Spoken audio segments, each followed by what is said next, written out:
The iQOO Neo 7 Pro features the Snapdragon 8 Plus Gen 1 chipset. Under the hood features top tier flagship grade performance and costs just 34,999 rupees. Wow, that is something.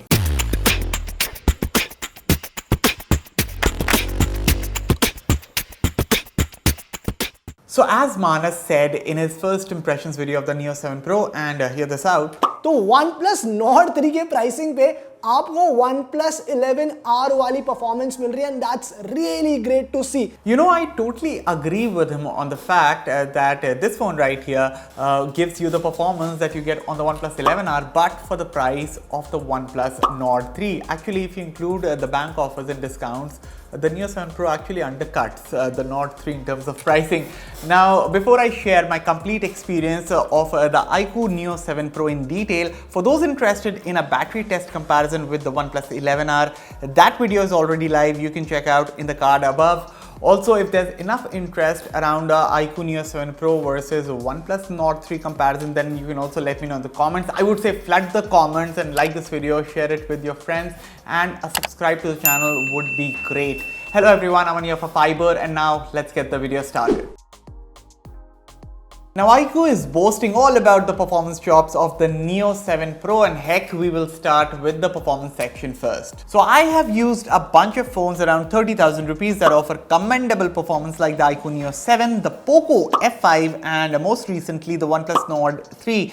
Now, taking it up a notch, for about 40,000 rupees, I have also used the OnePlus 11R, and the 11R has long dominated its price segment, and for a while it seemed like the 11R has no competition at all. In fact, after the Nord 3 launch also, whenever someone comes up to me and asks which upper mid-range phone to buy, can they consider the OnePlus Nord 3, I still tell them that you guys please raise your budget a bit and instead go for the OnePlus 11R for its better price to performance ratio. But now I think with this phone in the market, I will have to backtrack on my statement, because as good as the OnePlus 11R is, the iQOO Neo 7 Pro is in my books a better phone both in terms of price and performance. Let me explain. On paper, the iQOO Neo 7 Pro is powered by the same Snapdragon 8 Plus Gen 1 chip, which also powers the OnePlus 11R. This is coupled with up to 12 GB LPDDR5 RAM and up to 256 GB UFS 3.1 storage. First up, a look at the Geekbench 6 scores, and this comparison that you're seeing on your screens right now is from the battery and performance test that I did between the Neo 7 Pro and 11R. So when it comes to CPU performance, both phones performed neck to neck. However, when it came to Antutu, while the 11R posted a pretty solid score, the iQOO Neo 7 Pro did it better, all while posting superior CPU, GPU and MEM scores individually. And the solid numbers also translate into solid performance in the real world. You see, these days when you look at the upper mid-range segment, there are phones that offer commendable performance, top tier performance, but when it comes to the thermal management, whenever you put significant load on those phones, they tend to get warm. I'm looking at you, OnePlus. However, when it comes to the iQOO Neo 7 Pro, this phone has been a charmer when it comes to delivering a great performance with great thermals. Of course, handling usual tasks is a piece of cake for this phone, and navigating through apps, browsing the web, using social media or even taking calls, there were no issues whatsoever. Where the Neo 7 Pro really shines is while heavy lifting. Personally, I've used this phone for watching a lot of videos and playing games, and without a shadow of a doubt, the Neo 7 Pro delivers through and through. But where it really gets good is thermal management, and I believe the cooling system and the fall at the back have a big role to play here, because while I did note the CPU temperature hitting 50 to 55 degrees after long sessions of gaming, the rear panel barely gets warm, and for that I think iQOO has done a brilliant job inside out. Now, two games that I ran for hours and hours on the Neo 7 Pro, both for testing and leisure, were Call of Duty Mobile and Asphalt 9 Legends. Call of Duty Mobile supported high graphics with 90 FPS, while Asphalt 9 supported high graphics with 60 FPS performance. And even when it comes to the battery drain, as noted in my earlier test, an hour of gaming drains about 50% of battery, which is pretty good. Speaking of battery, the iQOO Neo 7 Pro also has a relatively large 5000 mAh cell, and there's super fast 120 watt charging. I mean, what else do you need? I would again say that the battery test video that I did with the iQOO Neo 7 Pro and the OnePlus 11R, you can check that out for the complete, battery drain performance of this phone and the OnePlus 11R. But about this phone, speaking more realistically, based on my usage, which involves a lot of video calls, texting, watching YouTube and playing Call of Duty for at least an hour daily, I was easily getting a day's worth of endurance with at least 30% battery left by the time I went to bed on a consistent basis. Of course, whenever there's a need for a top-up, trust me, the maximum I've had the phone hooked to the charger has been for just 20 minutes. Okay, software-wise, there's FunTouchOS 13 atop Android 13, and while I did have my reservations that maybe this would be one area where the phone might disappoint, but the good news is it did not. You see, there's bloatware, but most of the unnecessary apps can be uninstalled. Plus, the apps that I use most are optimized for the 120Hz refresh rate. Thankfully, I did not encounter any software bugs, which again was great. And overall, FunTouchOS 13 offers improved personalization options, enhanced privacy and security features, and other useful features for a smooth and seamless experience. However, the only bummer that I find with the software, that is FunTouchOS 13, is that you're only getting 2 years of Android OS upgrades plus 3 years of security patch updates. So, this is fine. This was actually the standard up until last year, but right now OnePlus is offering at least 3 years of Android OS upgrades with their phones, and Samsung is even going a bit further, 4 years of Android OS upgrades with most of their phones. So I think that is insane, first of all, and that is also something that iQOO could have done to make the longevity and the future support better. But overall, when it comes to the actual software experience, the hardware and the performance that you're getting on the iQOO Neo 7 Pro, I think the company has done a brilliant job. Now, the iQOO Neo 7 Pro's display is probably the most favorite aspect of this phone that I find. I mean, yes, the performance is superb, but to take advantage of that superb performance, you need to have a great display. And the iQOO Neo 7 Pro's 6.78 inches Full HD Plus flat AMOLED display with 10-bit colors and a 120Hz refresh rate is one of the best and brightest panels that you can get in this price range. One, it is amazing for video playback with support for HDR10 on YouTube and OTT. Additionally, taps and touches are precise and accurate while gaming thanks to the 1200Hz touch response rate. Now, in our proprietary display test with the screen color scheme set to default, the iQOO Neo 7 Pro offers quite a vibrant panel, something that I also noted in our battery drain test video of the Neo 7 Pro and the 11R. Just see how bright and contrasty the red looks in this parrot's image. Even when it comes to maintaining details and textures, once again, the iQOO Neo 7 Pro's Full HD Plus panel does a very good job. As you can see, even upon zooming in on this image, the sharpness is well preserved. While dealing with HDR imagery as well, the display is able to present a balanced output in producing the highlights, all while producing the dark spots pretty well, like you can see in this photo. Note there's a screen protector applied on the screen here as well. But anyway, coming back to the video playback, I watched a lot of Netflix on the iQOO Neo 7 Pro, and Widevine L1 is supported on this phone, by the way.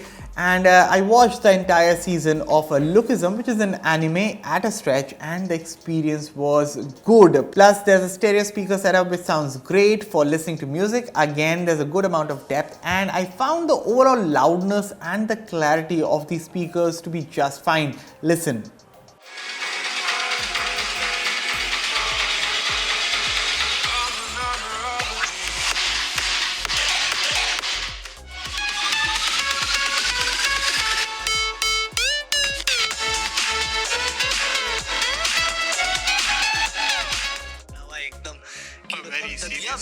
Very serious matter, though we are laughing on it, but Himachal में यार वो क्या हाल है, इतना बुरा हाल है road पे.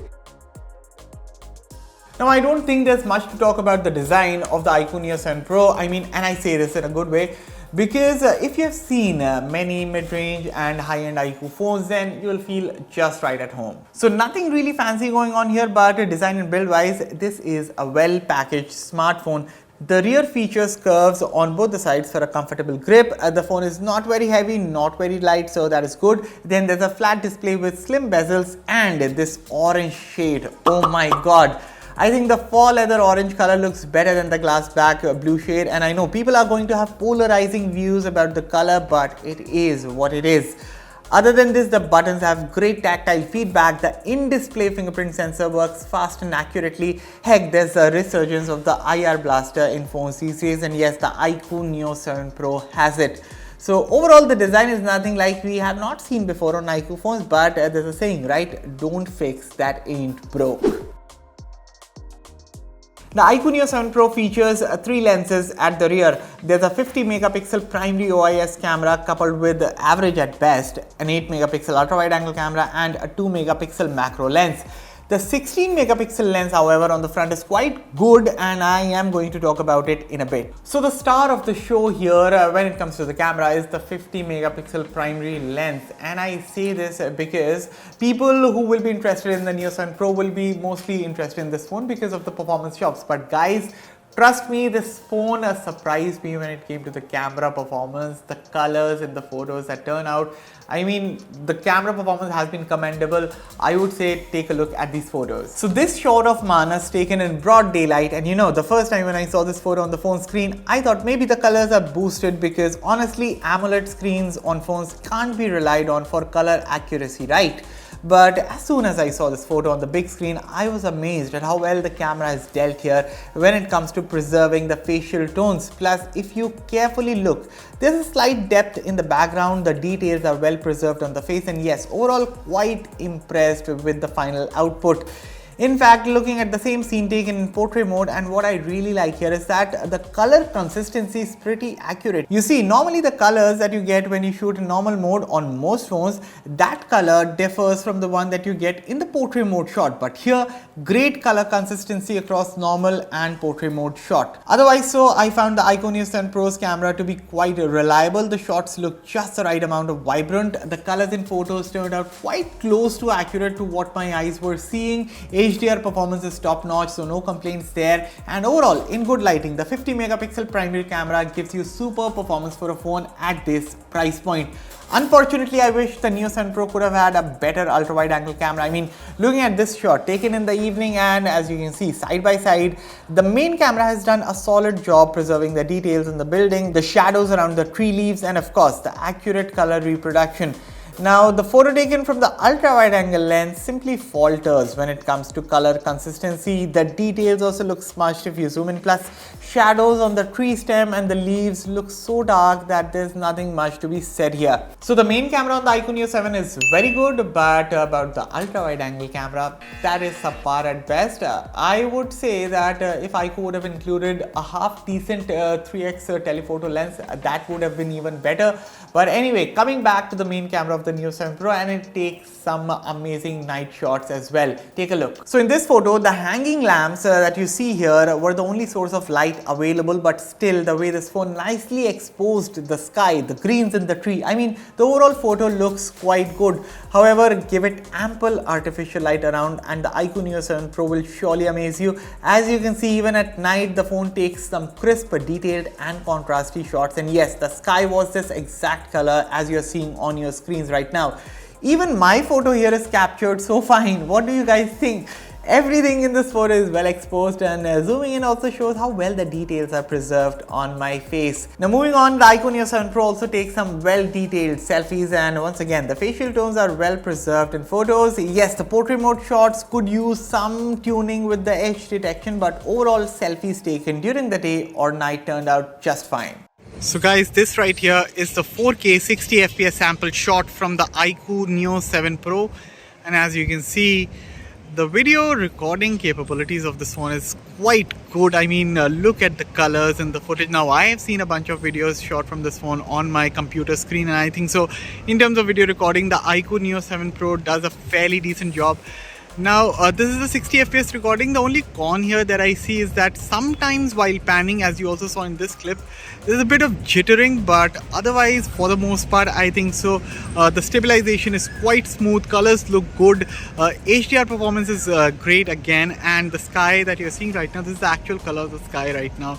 So in terms of color reproduction, again, iQOO is doing a fairly decent job. But overall, what do you think about the quality and how does my audio sound for the rear video recording? Let me know in the comments. And next coming up is the selfie video recording. So right now I'm shooting from the front camera of the iQOO Neo 7 Pro. This is 1080p 30 FPS recording. and at this budget, I think so they should have included 4K video recording from the front camera. I mean, Samsung phones are doing it. Not many other phone manufacturers are doing 4K videos from the front, so phone manufacturers should start including this 4K recording from the front camera, I think so. It's good to have that option. It started raining over here. And what do you think about the audio quality? What do you think about the overall quality? The weather has been quite good in NCR for the past few days. But yeah, this is the kind of quality that you're getting from the front camera of the iQOO Neo 7 Pro. How do you find the stabilization? How does my audio sound? I'll be rushing inside, and next is the verdict.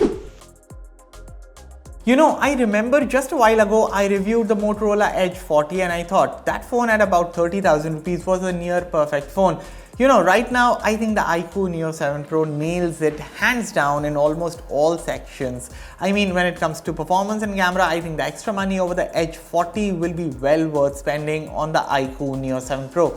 However, the iQOO Neo 7 Pro isn't targeting the Motorola Edge 40 and instead targets the OnePlus Bros, the Nord 3 and the 11R, and in terms of pricing sits comfortably between the two. I would say, and as Manas also said, I would reiterate once again that the iQOO Neo 7 Pro is actually offering the same kind of performance that you get on the OnePlus 11R, actually better performance than the OnePlus 11R for the price of the OnePlus Nord 3. And keeping in mind the price to performance ratio, I would strongly recommend this smartphone to anyone seeking high performance at a sub 35,000 rupees price point.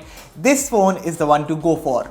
Fiiber rates the iQOO Neo 7 Pro a strong 8 on 10, but rest you guys let me know your thoughts about this phone and what do you think about the orange color, and do you want to see a comparison between the iQOO Neo 7 Pro and the OnePlus Nord 3? Everything in the comments below, and as always for all the latest in tech, stay tuned to Fiiber. I'll catch you all in the next one. Thank you for watching.